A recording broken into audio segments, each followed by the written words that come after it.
I'll tell you what it is that you need to do to be successful. Some of these things aren't so malleable, but others are things that you can work on. Well, IQ, well, that's a rough one because there's no evidence, as far as I can tell, that you can do a damn thing about your IQ. I've reviewed that literature like 6 times in the last 15 years because I keep hoping that someone will crack the problem, but it's always the same answer. It's like you do brain training games, you get better at the game, a lot better at that game. You get slightly better at similar games, but distal games that are still heavily cognitively loaded doesn't affect your performance at all. Zero, none.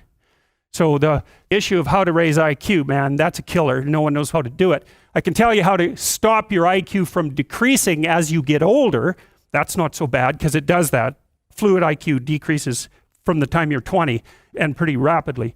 It's physical health is the best preventative. So exercise, physical exercise. Weirdly enough, you'd think, well, why?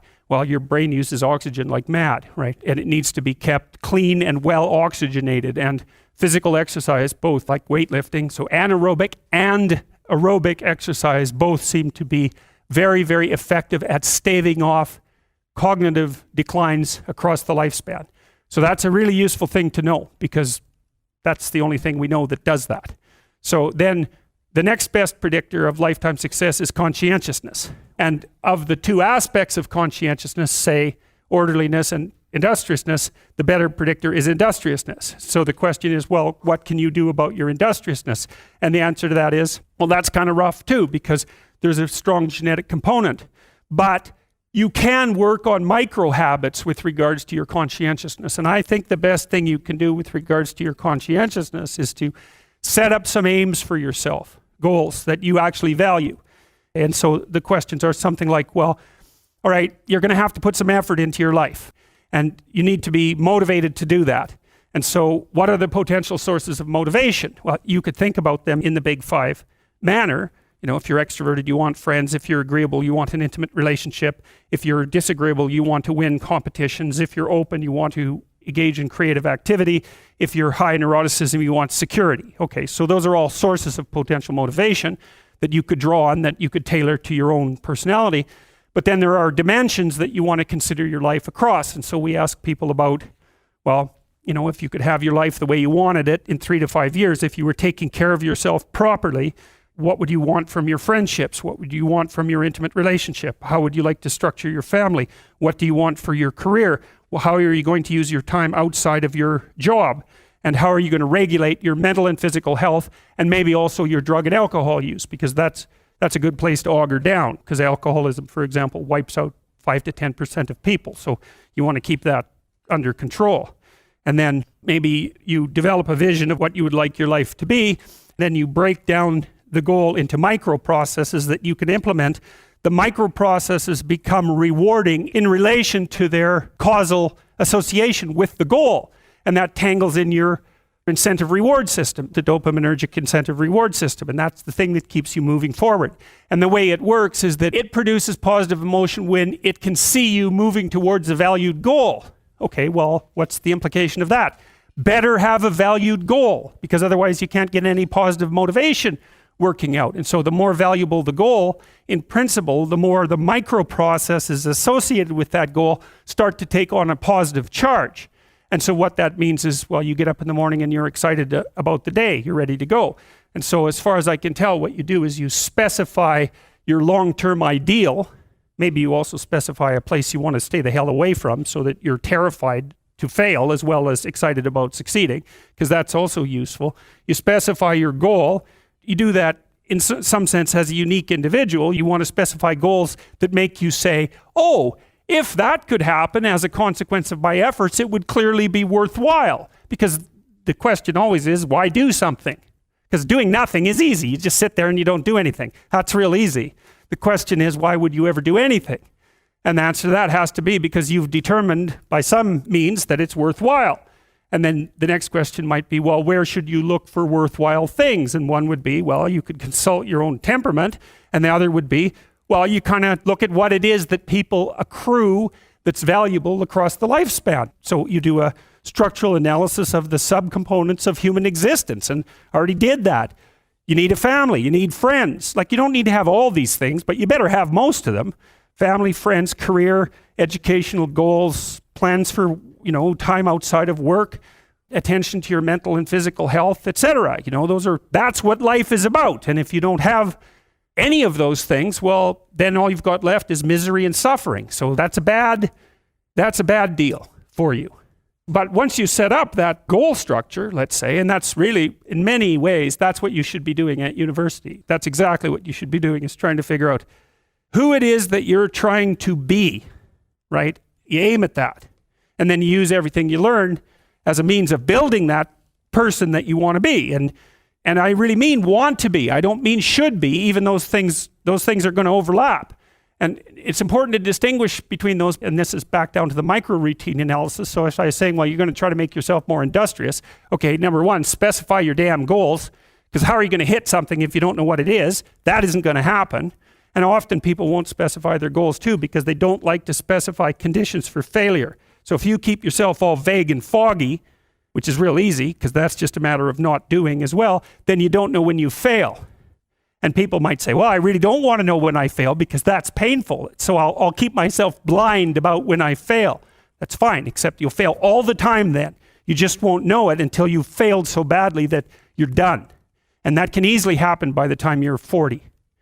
So I would recommend that you don't let that happen. So that's willful blindness, right? You could have known, but you chose not to. Okay, so once you get your goal structure set up, you think, okay, if I could have this life, it looks like that might be worth living, despite the fact that it's going to be, anxiety provoking and threatening, and there's going to be some suffering and loss involved and all of that. Obviously, the goal is to have a vision for your life such that, all things considered, that justifies your effort. Okay, so then what do? Then you turn down to the micro routines. It's like, okay, well, this is what I'm aiming for. How does that instantiate itself day to day, week to week, month to month? And that's where something like a schedule can be unbelievably useful. It's like, make a damn schedule and stick to it. Okay, so what's the rule with a schedule? It's not a bloody prison. That's the first thing that people do wrong. They say, well, I don't like to follow a schedule. Well, what kind of schedule are you setting up? Well, I have to do this, then I have to do this, then I have to do this, and then I just go play video games, because who wants to do all these things that I have to do? It's like, wrong. Set the damn schedule up so that you have the day you want. That's the trick. It's like, okay, I've got tomorrow. If I was going to set it up so it was the best possible day I could have, practically speaking, what would it look like? Well, then you schedule that. And obviously there's a bit of responsibility that's going to go along with that, because if you have any sense, one of the things that you're going to insist upon is that at the end of the day, you're not in worse shape than you were at the beginning of the day, right? Because that's a stupid day. If you have a bunch of those in a row, you dig yourself a hole and then you bury yourself in it. It's like, sorry, that's just not a good strategy.